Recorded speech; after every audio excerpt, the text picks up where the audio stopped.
오늘 우리가 함께 계속해서 살펴보고 있는 이 미가 선지자의 활동 시기는 선지자 이사야의 시기와 겹칩니다. 언제냐, 바로 주전 8세기 후반이죠.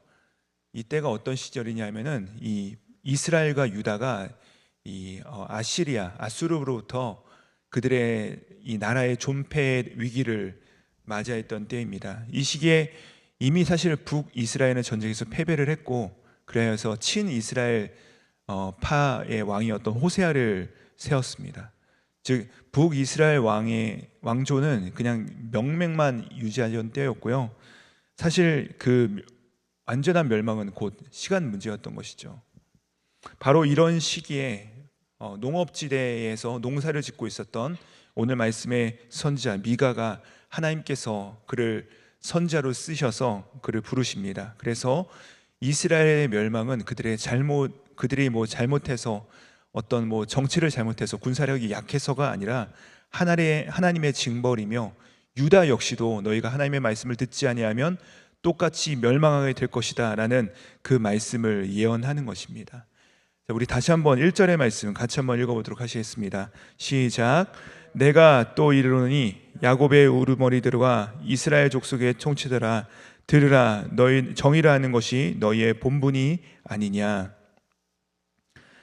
보통 사회에 문제가 생겼다, 이 사회 총체적인 문제가 발생하고 부패했다라는 이야기가 들으면 우리는 어디서부터 손을 대야 될지 알기가 쉽지 않습니다. 그런데 오늘 말씀에서 미가는 무엇을 가장 먼저 지적하고 있습니까? 유다의 통치자들로부터 시작하여서 그 문제가 발생하였다, 또 선지자들과 제사장들의 비리를 폭로하고 있는 것을 오늘 우리는 볼 수가 있습니다. 자, 여기서 유다의 지도자들을 향하여서 미가가 무엇이라고 부르고 있죠? 오늘 말씀을 보니까 야곱의 우두머리들이라고 부르고 있습니다. 야곱의 우두머리들. 여러분, 야곱 이름의 뜻이 무엇입니까? 잘 아시듯이 야곱의 이름의 뜻은 속이는 자, 거짓말하는 자입니다. 지금 북이스라엘이 전쟁에서 패배를 하고 멸망으로 치닫고 있는데, 지금 남유다 사람들, 남유다의 특별히 이 지도자들은 이 북이스라엘을 바라보면서 너희가 무능해서 멸망한다, 우리는 다르다라고 말하고 있는 것입니다. 우리는 그렇지 않을 것이다라고 이야기하고 있는 것이죠. 그런데 하나님께서 그 남유다의 이 지도자들을 향하여서 뭐라고 말씀하십니까? 유다의 지도자들아 라고 부르고 있는 것이 아니라 야곱의 우두머리들아 라고 말씀하고 있습니다. 지금 무슨 말입니까? 이 거짓말의 왕들아, 거짓말의 머리들아 라고 말씀하고 있는 것이죠. 즉 북이스라엘이나 남유다나 다 똑같다는 것입니다. 하나님 보시기에는 다 악행하고 있다는 것입니다. 그러면서 뭐라 말씀하시죠? 이렇게 물으십니다. 너희 통치자들아, 정의를 아는 것이 너희의 본분이 아니냐, 정의를 알고 그것을 행하는 것이 너희의 맡겨진 사명이 아니냐라고 말씀을 하십니다.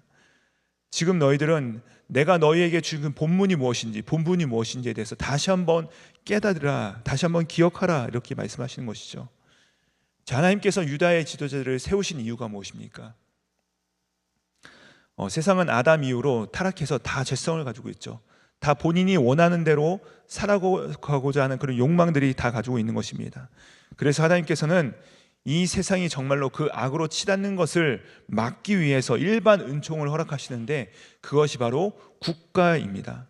국가 가운데 양심과 도덕의 법에 따라서 그 정의를 세우게 하셨습니다. 그리고 그것들을 잘 운행해 나갈 지도자들을 한 사람 한 사람 세우신 것이죠.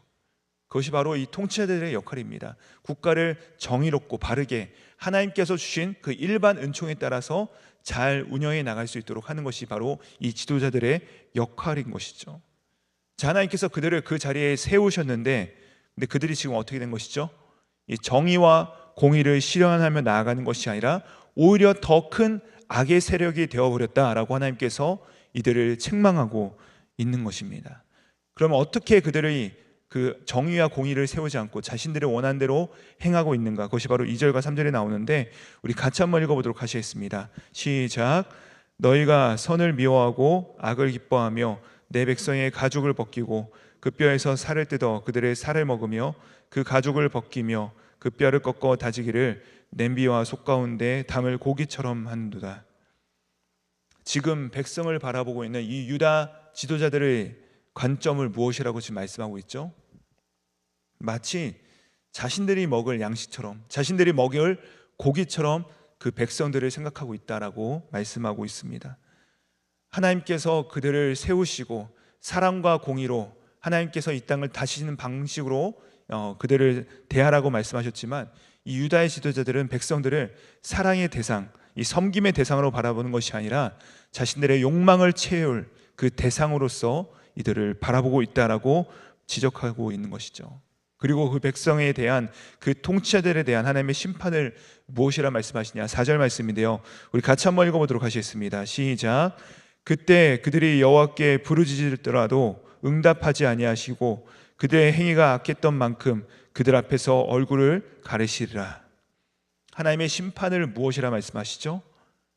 그들 안에 이 죄가 그들을 지배하고 있을 때 하나님께 부르짖으면, 하나님께 그들이 기도할 때 하나님께서 응답하지 아니하시고 그들의 행위가 악했던 만큼 그들 앞에서 얼굴을 가리시리라라고 지금 말씀하고 있다는 사실입니다. 무슨 말입니까? 하나님의 가장 무서운 심판은 무엇이죠? 관계를 단절시키는 것입니다. 하나님께서 그들의 기도를 듣지 않겠다라고 지금 말씀하고 있다는 사실이죠. 여러분, 지도자가 된다는 것은요, 이 자신의 힘으로 어찌할 수 없는 수많은 변수들, 자신의 힘으로 제어할 수 없는 그 많은 일들 가운데 나아간다는 것입니다. 실제로 대통령이 된다는 것은 국제의 여러 가지 사정 가운데서 자신의 힘으로 어찌할 수 없는 상황 가운데 대처하는 사람들이 그런 지도자들 아니겠습니까? 근데 그런 두려움과 그런 막막함과 그런 어려움들, 그리고 염려들을 가지고서 하나님 앞에 나아가야 되는데, 하나님께 나아서 기도해야 되는데, 근데 오늘 하나님께서 뭐라 말씀하십니까? 내가 너희의 기도를 듣지 않을 것이다, 내가 너희 앞에서 나의 얼굴을 가릴 것이다 라고 말씀하고 있다는 사실이죠. 이 얼굴을 가리신다는 것은 결국 무슨 말입니까? 그들 안에 평강을 앗아가시겠다라고 말씀하시는 것입니다. 평강이 더 이상 주어지지 않는다라고 말씀하시는 것이죠. 이 하나님의 은혜와 평강이 어떻게 주어집니까, 여러분? 내 삶 가운데 아무리 최악이고 내 주변 정세와 내 모든 상황 가운데 어려운 일이 온다 할지라도 내가 하나님을 바라보고 하나님께 은혜를 구하면서 기도하며 나아갈 때 하나님의 얼굴이 내게 비춰지면, 하나님께서는 또 나를 주목하고 계시다는 사실을 내가 확신하게 되면 저와 여러분의 마음 가운데 무엇이 생기죠? 그 확신이 생깁니다. 그 하나님께서 주시는 평강이, 하나님께서 주시는 은혜가 우리를 휘감는 것을 우리는 경험하곤 합니다. 그것이 바로 평강이죠. 하나님께서 나와 함께 하시는구나. 그것이 바로 하나님께서 우리를 주목하시는 것이죠. 근데 여러분, 지금 기도를 해도 하나님께서 내 상황을 돌보지 않으시고 하나님께서 내 삶 가운데 개입하지 않으시겠다, 하나님께서 내게 은혜를 베푸지 않으시겠다라고 말씀하시는 것이죠. 이 하나님의 심판입니다. 이렇게 하나님의 심판이 우리 가운데 오는 순간부터 우리는 공포가 우리를 지배하기 시작합니다. 불안함과 염려와 답답함이 우리 삶을 에워싸기 시작하는 것이죠. 여러분, 다른 것이 심판이 아니라 하나님의 평강이 내 삶 가운데 사라지는 것 자체가 이미 심판이 시작된 것입니다. 하나님께서 우리를 내버려 두시는 상태가 되는 것이죠. 지금 하나님께서 그 당시 그 도시의 그 화려한 가운데 있는 그 많은 사람들 앞에서 시골에서 올라와서 정말 초라한 행색의 이 농부, 이 미가를 불러서 그들에게 말씀하는 것이죠. 여러분, 저는 이 말씀이 저와 여러분의 삶 가운데 들려지고 다시 한번 혹시 우리 가운데 이 하나님의 평강이 앗아간, 하나님의 평강이 없는 분들 계시다면 이 하나님의 은혜가 다시 한번 우리 가운데 임하시는 은혜가 있기를 우리 구주 예수님의 이름으로 축복드립니다. 자, 5절 말씀 보시면요, 이 미가가 이 사회 부패의 원인을 지적하고 있는데요, 또 다른 원인이 있습니다. 우리 같이 한번 5절 말씀 같이 한번 읽어보도록 하시겠습니다. 시작. 내 백성을 유혹하는 선자들은 이에 물을 것이 있으면 평강을 외치나 그 입에 무엇을 채워주지 아니하는 자에게는 전쟁을 준비한도다.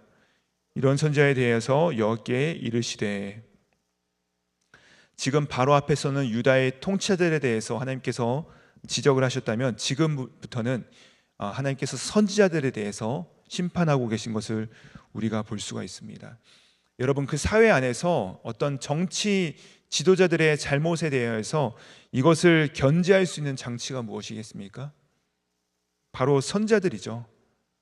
잘못된 길을 가고 있는 세상 권력에 대하여서 교회가 말을 할 수 있어야 되는 것입니다. 교회가 그들에 대하여서 무엇이 옳은 길인가에 대해서 방향을 제시할 수 있어야 되는 것이죠. 이 사회의 어둠을 폭로할 수 있는 것이 바로 우리 교회에 맡겨주신 사명이라는 것입니다. 그런데 지금 선지자들이 무엇을 하고 있다라고 말하고 있습니까? 내 백성을 유혹하고 있다라고 말하고 있습니다. 근데 어떤 방식으로 유혹하고 있습니까? 이에 물을 것이 있으면 평강을 외친다라 말합니다. 무엇인가 이빨에 물려주기만 하면, 밥을 주면, 선지자들에게 유익이 되기만 하면 이들은 평강을 외치고, 또 무언가 자기에 주지 않으면 전쟁을 선포한다라고 말하고 있는 것이죠. 무슨 말입니까? 철저하게 하나님의 말씀에 이끌려서 하나님의 말씀을 대언해야 되고 하나님께서 말씀하신 대로 나아가야 되는데, 그들은 그렇지 아니하고 뭐라고 하죠?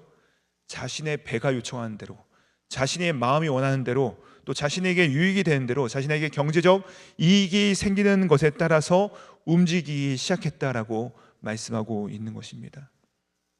자신이 생각할 때 유익하다라고 생각하면 축복하고, 유익하지 않다라고 하면 저주하는 모습을 우리가 볼 수 있는 것이죠. 근데 여러분, 예수님께서 뭐라 말씀하십니까? 제자들을 파송하실 때 뭐라 말씀하시죠? 너희는 이곳에 있다가 다른 집으로 옮기지 말라라 말씀하십니다. 한 곳에서 머물라라고 말씀을 하십니다. 왜 그렇죠? 그곳에 가서 말씀을 전하고 또 회개의 역사가 일어나다 보면, 사람들이 많은 은혜를 받다 보면 그 마을 가운데 더 좋은 형편, 더 나은 형편에 있는 사람들이 우리 집에 와서 머무십시오라고 말씀할 수 있는 것입니다. 자, 그렇게 대해서 그때 말을 들을 때 너희가 옮겨가지 말아라 라고 말하는 것이죠. 왜냐하면 말씀을 전하는 목적은 너희가 더 나은 대접을 받기 위한 것에 있는 것이 아니라 하나님의 뜻을 전하기 위함에 있다, 이것을 기억하라는 말씀인 것입니다. 사랑하는 여러분, 하나님의 말씀은요, 대상에 따라서 변화되는 것이 결코 아닙니다. 그분의 뜻은 변개하지 않으십니다. 하나님께서 우리에게 말씀하시는 것을 우리는 들을 수 있어야 되는 것입니다. 그리고 그것을 그대로 전하면 되는 것입니다. 그런데 이 선지자들은 어떻게 따라 말씀하는 것이죠? 오히려 백성들을 유혹한 것입니다. 그리고 평강할지어다 거짓 예언을 선포한 것입니다. 자, 이 선지자들에 대해서 하나님의 심판은 어떻습니까? 우리 6절과 7절 말씀인데요, 같이 한번 읽어보도록 하시겠습니다. 시작. 그러므로 너희가 밤을 만나리니 이상을 보지 못할 것이요 어둠을 만나리니 점을 치지 못하리라 하셨나니, 이 선지자들 위에는 해가 져서 낮이 캄캄할 것이라. 선견자가 부끄러워하며 술객이 수치를 당하여 다 입술을 가릴 것은 하나님의 응답하지 아니며 하심이거니와. 지금 이들에게 주어지는 심판이 무엇입니까? 두 눈이 가리워진다, 뽑혀진다라고 말씀하고 있습니다. 보지 못하게 된다라고 말씀하고 있는 것이죠. 여러분, 선견자가 어떤 사람입니까? 미리 보는 사람입니다. 선지자가 어떤 사람이죠? 미리 아는 사람입니다.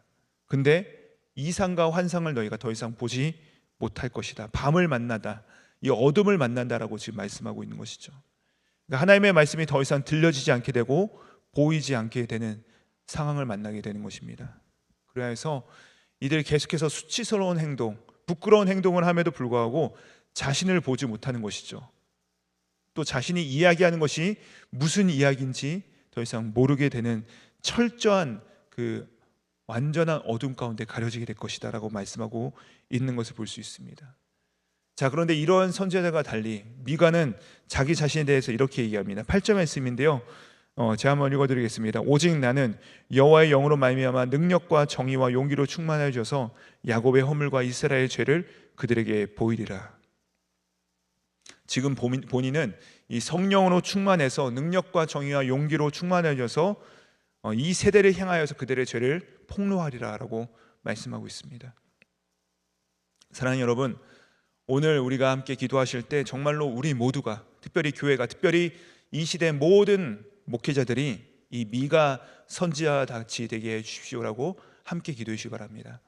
여호와의 영으로 말미암아 보는 것이죠. 여러분, 육신의 노력을 보는 것이 아니라 하나님께서 주신 능력으로 충만해져서 이 세대를 향하여서 또 우리 자신들을 향하여서 그 말씀을 선포하고 가르치고 이 복음이 우리의 존재를 통하여서 나타나야 될 줄 믿습니다. 근데 유다의 통치자들과 선지자들, 그들은 자신들이 착각한 것입니다. 내가 마치 무엇이라도 된 것처럼, 내가 마치 하나님이 된 것처럼, 내가 마치 주인이 된 것처럼 착각한 것이죠. 사실은 그 모든 영역들이 다 우리에게 맡겨진 영역 아니겠습니까? 지도자의 영역, 선지자의 영역, 우리 각자의 부르심에 받은 그 영역들은 우리가 청지기 의식을 가지고 살아가야 되는 자리인데, 어느샌가 우리가 주인의 자리에서 주인의 노릇을 하기 시작한 것이죠. 그러므로 여러분, 오늘 우리는 계속해서 내가 이 자리에 있는 건 하나님께서 나를 이 자리에 보내셨다, 하나님께서 나를 부르셨다는 사실을 기억하시면서 끊임없이 나는 그분의 종이요, 하나님께서 나의 주인이십니다라는 사실을 날마다 인정하면서 나아가야 될 줄 믿습니다. 여러분, 당장 내 앞에 어떤 이익이 있기 때문에 내가 그 자리에 있는 것이 아니라, 내가 어떤 평안함이 있기 때문에, 내가 어떤 편안함이 있기 때문에 그 자리로 나아가는 것이 아니라, 하나님께서 오늘 나를 부르신 자리 가운데 나아가는 것이죠. 무엇이 보장되어 있기 때문이 아니라 그분께서 나를 파송하셨다, 그것에 반응하는 것, 그것이 바로 오늘 우리가 해야 되는 사명이라는 것입니다. 그런데 나의 이익을 위해서 움직이게 된다면 우리의 눈은 어두워지게 될 것입니다. 내 것이라 생각할 때 우리는 실수하기 시작할 것입니다. 내가 주인이 아니라 나는 청직입니다. 나는 부르심 받은 종입니다. 이것이 바로 주님께서 오늘 우리가 다시 한번 깨달으며 나아가기를 원하시는 그분의 메시지라는 것이죠. 누가 왕이냐, 누가 왕이냐, 이 사실을 다시 한번 우리 가운데 말씀하시는 것입니다. 사랑하는 여러분, 오늘 우리가 이 미가서의 말씀을 함께 들었습니다. 쉽지 않은 메시지입니다. 그런데 주님께서 이 미가 선지자를 통하여서 우리 가운데 주시는 이 음성을 우리가 좀 겸손하게 들을 수 있는 시간 되기를 바랍니다. 우리가 우리의 어떠한 이익과 우리의 원함을 따라서 살아가는 삶이 아니라 하나님께서 보내신 자리 가운데 우리의 본분을 기억하면서 주님께 묻고 또 반응하면서 승리하시는 저와 여러분 되시기를 우리 구주 예수님의 이름으로 축복드립니다. 기도하시겠습니다. 하나님, 감사합니다. 오늘도 미가 선지자를 통하여서 우리에게 말씀해 주시니 참으로 감사드립니다. 우리가 우리의 본분을 잊지 않고 하나님께서 우리를 세우신 그 자리에서 청지기로서 충실하게 살아가게 하여 주시옵소서. 우리 모두가 미가 선지자처럼 여호와의 영으로 충만하여 능력과 정의와 용기로 이 세상에 주님의 말씀을 선포하는 주님의 대사로 오늘도 당당히 걸어가게 하여 주시옵소서. 감사드리오며 우리 가운데 왕으로 오신 우리 구주 예수 그리스도 이름 받들어 기도드립니다. 아멘.